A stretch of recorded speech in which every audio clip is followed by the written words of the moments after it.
Milicia triunfante. Conozcamos la vida de los santos.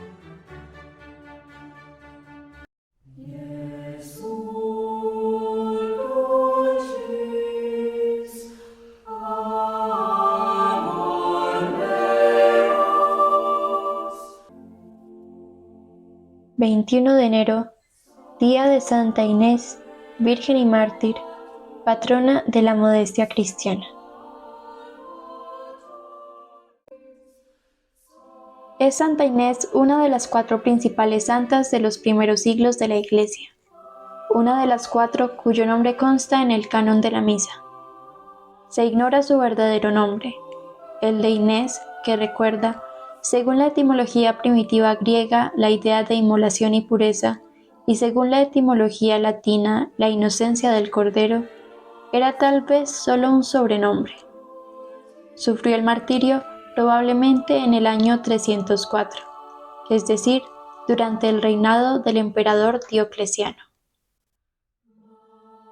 Un día, al volver de una escuela donde se educaban las jóvenes, viola el hijo de Sinfronio, prefecto de Roma, y al punto se enamoró de ella. Para seducirle, le envió joyas, pero ella las rechazó como cosa vil. El joven no se dio por vencido, e hizo que presentaran a Inés piedras preciosas, ofreciéndole, por medio de sus amigos, palacios, quintas y una inmensa fortuna. Dícese que Inés le envió la siguiente respuesta: «Apártate de mí, tizón del infierno, incentivo de pecado, tropiezo de maldad, manjar de muerte. Ya estoy prometida a otro, cuyas joyas son más preciosas que las tuyas. Tiene empeñada la palabra con el anillo de su fe. Su nobleza, su raza y su dignidad sobrepujan en mucho las tuyas. Ha estampado ya su signo sobre mi frente, y jamás consentiré otro amante. El cuarto nupcial está dispuesto. Óyense ya los conciertos, y los cánticos son de un coro de vírgenes. Su madre es virgen, su padre no tiene esposa. Sírvenle los ángeles, los astros le admiran, sus perfumes resucitan a los muertos, a su contacto sanan los enfermos. Yo le guardo mi fe, y a él me he entregado con amor inmenso. Amándole, permanezco casta, abrazándole quedo siempre pura, y tomándole por esposo nunca perderé mi virginidad. Después daré a luz sin dolor, y mi familia aumentará cada día». Al recibir el joven esta respuesta, apoderóse de él tan ciega pasión que le devoraba hasta el punto de caer enfermo. Los médicos manifestaron a su padre la causa del mal. Hiciéronse nuevas proposiciones a la Virgen del Señor, pero ésta las rechazó, declarando que nada sería capaz de hacerla faltar a la palabra empeñada a su primer prometido. Convencido el prefecto de que nada podría resistir a su dignidad, averiguó por sus espías, llamados parásitos. «Inés», le dijeron, «es cristiana, y desde niña está encantada con procedimientos mágicos que la inducen a decir que Jesucristo es su esposo». Encantado el prefecto con esta noticia, le envió numerosos ujieres, con orden de comparecer ante su tribunal. Hiciéronle secretamente magníficas promesas y luego terribles amenazas, mas nada fue capaz de seducir a la Virgen del Señor. Su semblante permaneció sereno, y cuando el prefecto intentaba conmoverla o infundirle terror, ella le miraba con cierta ironía. Viéndose despreciado, Sinfronio llamó a los padres de Inés, mas como no podía hacerles violencia por ser nobles, hablóles de su profesión de cristianos y los despachó. Al día siguiente ordenó que Inés compareciese ante su tribunal, y al notar su perseverancia le dijo: «¿Tú quieres conservar la virginidad? Pues bien, yo te obligaré a ir al templo de Vesta para que ofrezcas día y noche los venerandos sacrificios». Respondió Inés: «Si he rechazado a tu hijo, hombre vivo dotado de inteligencia, ¿Cómo te atreves a esperar que me incline ante tus dioses que no tienen vida? Me compadezco de tu edad, replicó el prefecto Sinfronio. Reflexiona y no te expongas a la ira de los dioses. A lo cual repuso Inés: Dios no tiene en cuenta los años, sino los sentimientos del alma. Mas estoy viendo que tratas de arrancarme lo que nunca conseguirás de mí. Pon en práctica todos los medios de seducción. Todo lo puedo en aquel que me conforta. Agotados todos los argumentos contra la Virgencita, el prefecto amenazó enviarla a una casa pública si rehusaba ofrecer sacrificios en el templo de Vesta. Replicóle Inés con entereza: Si conocieses a mi Dios, no hablarías de ese modo. Yo conozco el poder de Jesucristo, mi soberano, y me burlo de tus amenazas. No permitirá que ofrezcas sacrificios a tus dioses y sea profanada con ninguna impureza ajena.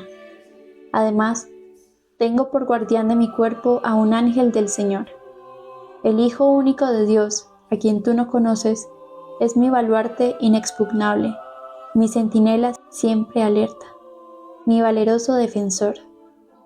Tus dioses de bronce son como vasos, como ollas y calderos. Tus dioses de piedra servirían para ponerlos de guardacantones. La divinidad no habita en piedras inútiles, sino en los cielos. En cuanto a ti y a tus semejantes, si no cambiáis de senda, seréis condenados al mismo castigo. Y así como se echa el metal al fuego para fundir estatuas, del mismo modo seréis condenados al fuego eterno, donde padeceréis eterna confusión. Ejecutó el prefecto su amenaza, dejando a la doncella tan solo una túnica para cubrirse.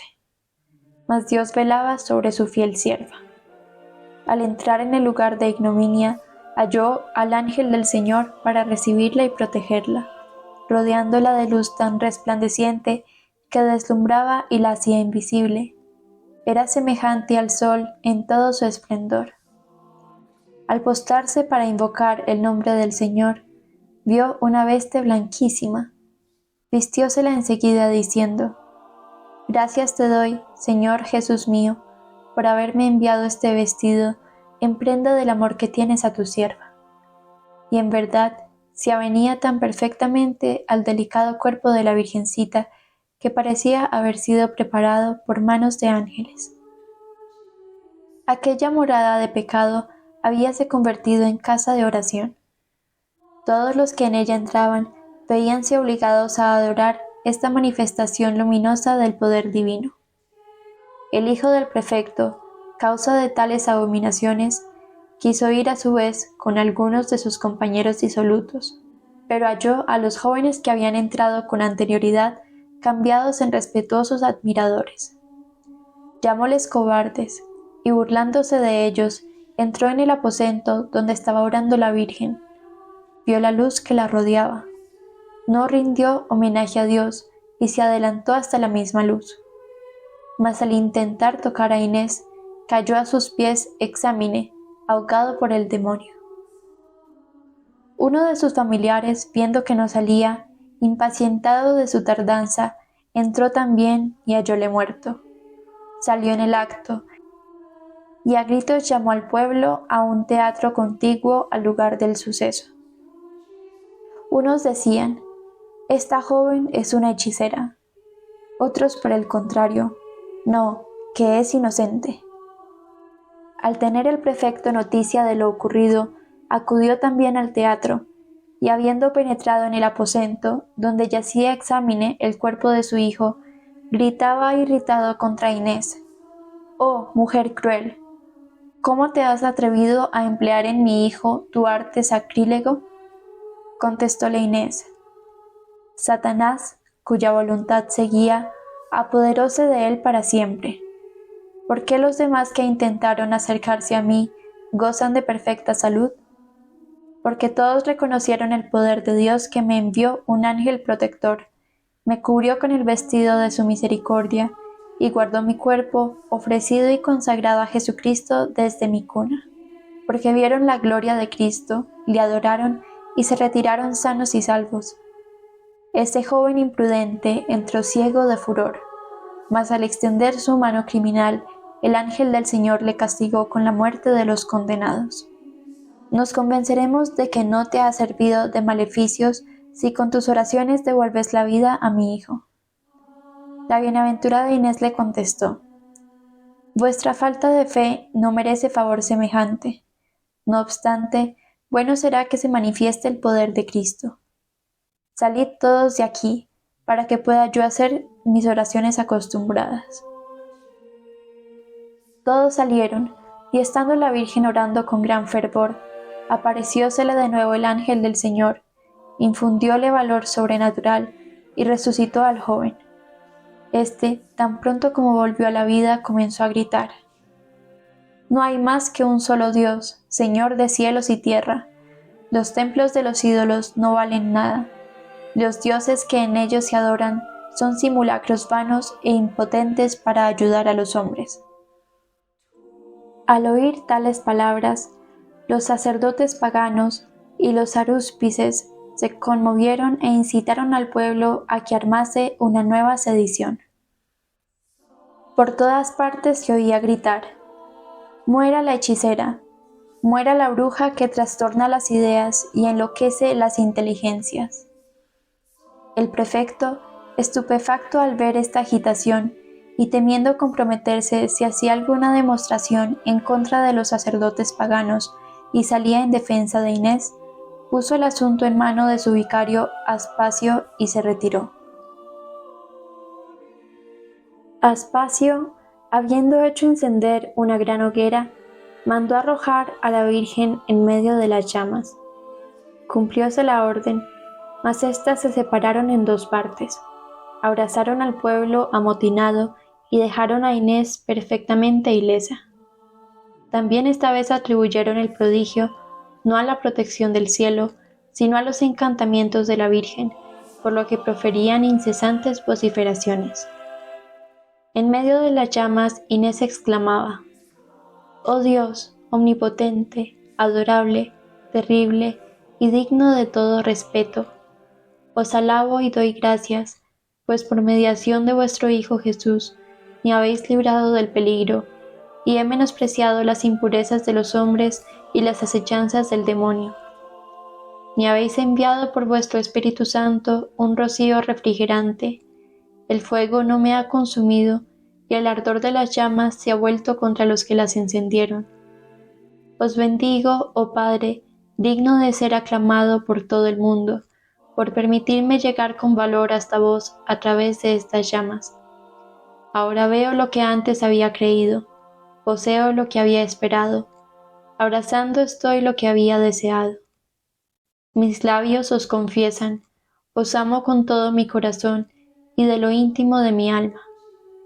Yo vengo a vos, verdadero Dios, Dios eterno y Dios vivo, que con vuestro Hijo y al Espíritu Santo vivís en los siglos de los siglos. Amén». Acabada esta oración, se apagó el fuego de modo que no quedó rastro de él. Mas Aspacio, por sosegar al pueblo que andaba inquieto y se alborotaba, mandó que traspasasen la garganta de la santa con una espada. De este modo, Inés fue consagrada a Cristo como esposa y como mártir con la sangre virginal que por él derramó.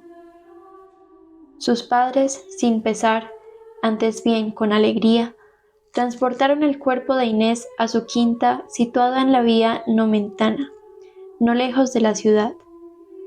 Los acompañó una muchedumbre de cristianos que hubo de aguantar ciertos desmanes de los paganos. La mayor parte de los fieles huyeron al ver que aquellos se acercaban con armas. Algunos fueron heridos a pedradas. No obstante, Emerenciana, hermana de leche de Inés, permaneció impávida a pesar de los golpes. Esta Virgen Santísima, aunque no era todavía más que catecúmena, decía a los paganos: «Sois unos miserables y salvajes, matáis a los que adoran al verdadero Dios, y degolláis a personas inocentes para defender a vuestros dioses de piedra». Estaba aún hablando cuando la apedrearon, y entregó su alma al Criador junto a la tumba de su bienaventurada amiga. Así pues, Emerenciana fue bautizada con su propia sangre, derramada por la gloria de Dios y la fe de nuestro Señor Jesucristo. En aquel momento estalló espantosa tempestad, y el rayo mató a algunas de aquellas mujeres impías que habían asesinado a Emerenciana. Cuando llegó la noche, varios sacerdotes y los padres de Inés dieron sepultura a esta nueva mártir junto a la tumba de su hija. Los padres de la santa pasaban a menudo noches enteras junto al sagrado sepulcro. En una de ellas vieron una legión de vírgenes ataviadas de ricos paños de oro y rodeadas de luz resplandeciente. En medio de ellas aparecía Inés triunfante y gloriosa con un vestido de admirable esplendor, y junto a ella un cordero más blanco que la nieve. Sus padres estaban admirados y atónitos, mas ella les dijo: «No me lloréis, padres míos, como a muerta, antes regocijaos y felicitadme, porque con estas vírgenes he alcanzado un trono resplandeciente de luz. En el cielo estoy íntimamente unida con Cristo, a quien sobre la tierra amé con todo mi corazón». Y dicho esto, desapareció. Los testigos de esta visión la publicaban sin cesar, de suerte que algunos años después llegó a conocimiento de la princesa Constancia, doncella muy prudente, muy enferma y de pies a cabeza cubierta de llagas. Para alcanzar la curación, aconsejáronla fuese al sepulcro de la santa. Hízolo así una noche, y con ser todavía pagana, aunque ya creyente en el fondo de su corazón, se deshizo en ardientes súplicas ante el sepulcro bendito. Apoderóse de ella un apacible sueño, durante el cual vio a la Virgen Inés que le decía: «Constancia, no te olvides de tu nombre, ora constantemente y cree con fe viva que nuestro Señor Jesucristo, Hijo de Dios, es nuestro Salvador. Por Él, desde este momento, todas tus llagas serán sanas». En acabando de decir Santa Inés estas palabras, despertóse Constancia, hallándose tan sana como si nunca hubiera tenido enfermedad. De vuelta al palacio, refirió el prodigio a su padre Constantino Augusto y a sus hermanos los Césares. La alegría fue universal. La impiedad de los paganos quedó confundida. Los cristianos se regocijaron y se fortaleció su fe. A petición de Constancia, el emperador mandó erigir un templo a Santa Inés, en el lugar de su sepultura, y ella misma hizo construir en él un sepulcro donde se guardaron las reliquias de la Santa Virgen.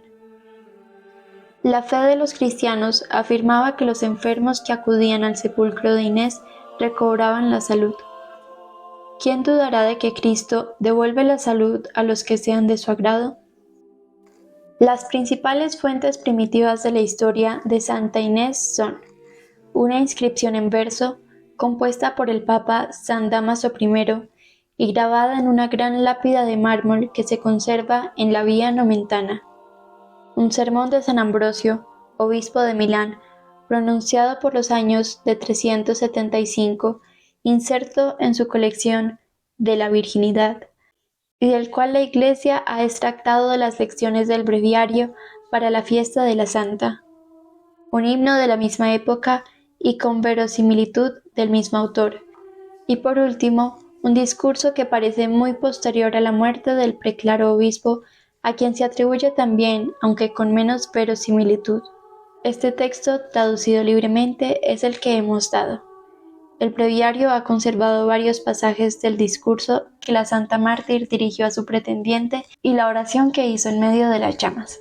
Erigiéndose en Roma varias iglesias en honor de Santa Inés, dos de ellas existen todavía, la una en el lugar, según se cree, de su suplicio, cerca de la Plaza Navona, sitio que ocupó en otro tiempo el redondel del Circo Agonal o estadio de Domiciano, la otra extramuros, no lejos de su sepulcro en la Vía Nomentana. La primera fue reedificada varias veces desde el siglo IV. Es un edificio suntuoso, hermoseado y ampliado en el siglo XVII por el Papa Inocencio X, que confirió a su familia el derecho de patronato y la propiedad. El 19 de enero de 1908, San Pío X ofreció a esta iglesia, en un hermoso relicario, los huesos del cráneo de Santa Inés, que habían pertenecido durante varios siglos al tesoro incomparable del Sancta Sanctorum de Letrán. En donde estaba un oratorio con el sepulcro de Santa Inés en la Villa Nomentana, el Papa Honorio I mandó construir en el siglo VII otra iglesia que aún existe, así como el mosaico absidal que representa al citado pontífice junto a la joven mártir. El cardenal Julián de la Rovere, más tarde Julio II, mandó levantar un campanario a fines del siglo XV y San Pío X hizo restaurar la abadía inmediata. La iglesia, con título cardenalicio desde Inocencio X, antes adjunto a la iglesia de la Plaza Navona, fue confiada a los canónigos regulares de Letrán. En 1605 encontróse en ella una urna que contenía dos cuerpos, que según se creyó, eran los de Santa Inés y Emerenciana. Pablo V ofreció para guardarlos una urna de plata, con orden de colocarla en una cella tapiada. La urna fue hallada en el pontificado de León XIII, cuando el cardenal Hope, titular de la iglesia, ordenó la restauración, mas el Papa prohibió el reconocimiento oficial de las reliquias. La fiesta de Santa Emerenciana, venerada como virgen y como mártir, se celebra el 28 de enero. Cada año, el 21 de enero, se celebra ante el altar, que es al propio tiempo el sepulcro de la Santa, la bendición de dos corderos, que se conservan hasta finalizar las solemnidades de Pascua para ser ofrecidos al Papa en la Dominica in Albis por el Cabildo de San Juan de Letrán en calidad de censo. Con su vellón se hacen los palios, insignia de la autoridad pontifical que el Papa envía a los arzobispos y a algunos obispos como prenda de los poderes que les delega. Esta costumbre data por lo menos del siglo VII. La imagen de la Santa fue pintada o representada en mosaico desde los primeros siglos y siempre lleva un cordero, símbolo que conviene a una joven doncella, niña, mejor dicho, inmolada por permanecer fiel al Cordero sin mancilla. Muchas son las vírgenes preclaras que han profesado en el transcurso de los siglos ardiente devoción a Santa Inés, escogida como modelo de amor divino, tales como las santas Solange, Gertrudis, Lutgarda, Catalina de Siena, Brígida de Suecia, Catalina de Ricci, Magdalena de Pazzi y Francisca Romana. En la Edad Media, el nombre de Inés se imponía con frecuencia en el bautismo, y su culto se hallaba muy esparcido. 5 santas y varias beatas llevan este nombre, y también lo llevaron bastantes emperatrices, reinas o princesas célebres. Las doncellas tienen en esta santa un bello ejemplo que imitar, particularmente en estos tiempos tan corrompidos en que la virtud de la pureza corre grandes riesgos de perderse.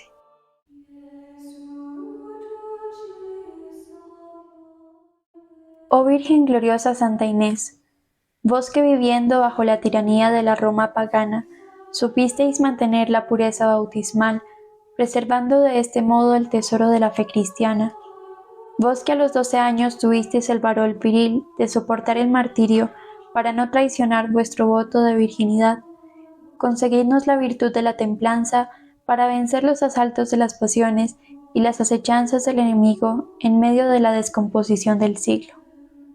Procuradnos, os lo suplicamos, mantener viva la llama de la fe, conculcada por la indiferencia y la incredulidad del mundo, y haced que estemos dispuestos a someternos a cualquier clase de sufrimiento antes que abandonar nuestro deber de Estado. Os rogamos finalmente, por los méritos de vuestro divino esposo, ser llevados un día a la gloria eterna, para cantar junto a vos sus misericordias. Amén. Santa Inés, Virgen y Mártir, ruega por nosotros. Ave María Purísima, sin pecado concebida. Ad maiorem Dei gloria.